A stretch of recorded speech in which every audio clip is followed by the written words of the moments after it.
আমরা ক্লাসে যেসব বিষয় নিয়ে কথা বলি এগুলো বাইরের মানুষজন জানলে মানুষ চিন্তা করবে যে আসলে এরা ক্লাসের মধ্যে এত এত টপিক কেন নিয়ে আসে। কমিউনিকেশন ব্যাপারটা কিন্তু মানুষের জীবনের সকল কিছুর সাথে ইনভলভ। যেমন আমরা যখন একটা মানুষের সাথে পরিচিত হই তখন আমার কাছে মনে হয় যে আমি কিন্তু আলাদা আলাদা করে সব জিনিস অবজার্ভ করছি না। সে কিভাবে দাঁড়িয়েছিল, সে কিভাবে হাত মিলিয়েছে, কিভাবে কথা বলেছে, টোনের মধ্যে কি স্মাইল ছিল কিনা, সে কি মুচকি করে হেসেছিল নাকি গোমড়া করেছিল।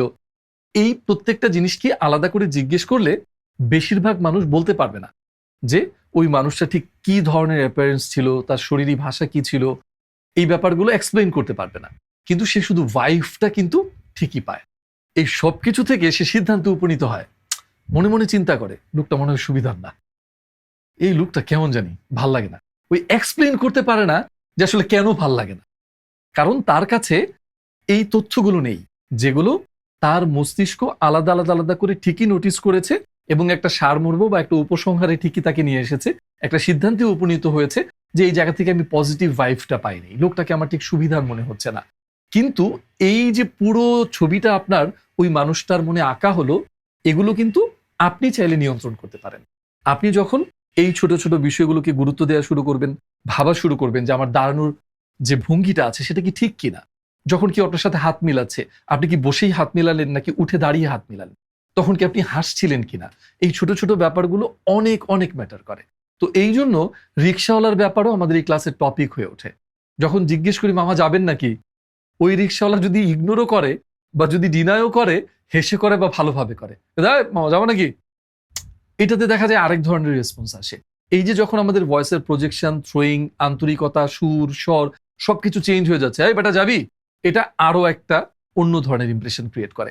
তো একটা মানুষ চাইলে তো সবগুলোই পারছে, এবং সেগুলো যদি সে নিজে নিয়ন্ত্রণ করে এবং সেগুলোর ক্ষেত্রে সে খুব সিগনিফিকেন্টলি চুজি হয় বা সিলেক্টিভ হয় যে আমি এই ব্যাপারটা এরকম করব, যখন আমরা এগুলোকে এইভাবে নিয়ন্ত্রণ করতে শিখি তখন আমাদের একজন রিক্সাওয়ালা মামার সাথে, একজন সবজিওয়ালা মামার সাথে থেকে শুরু করে আপনার বসের সাথে, আপনার গার্লফ্রেন্ডের সাথে বা আপনার বউয়ের সাথে, সবার সাথে কমিউনিকেশনই আস্তে আস্তে পারফেকশনের দিকে যেতে থাকে।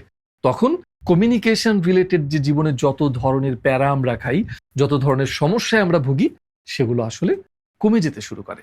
যেমন আমার জীবনে আমি বলতে পারি যে আমি এই ধরনের কোনো সমস্যায় ভুগি না, একেবারেই ইনশাল্লাহ এখন হয় না।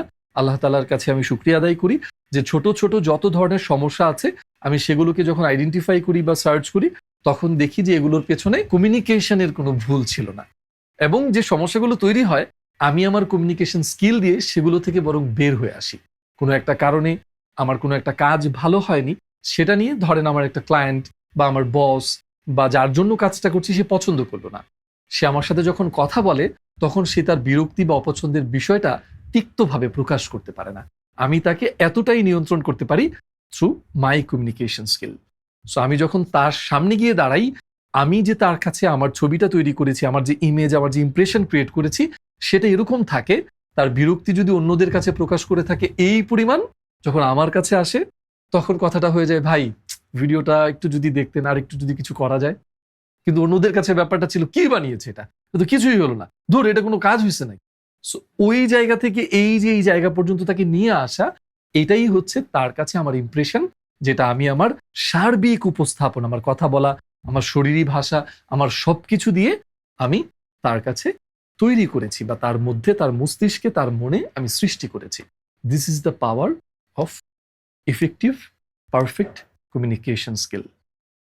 এই কারণেই আমাদের এখানে সবকিছু চলে আসে ক্লাসে।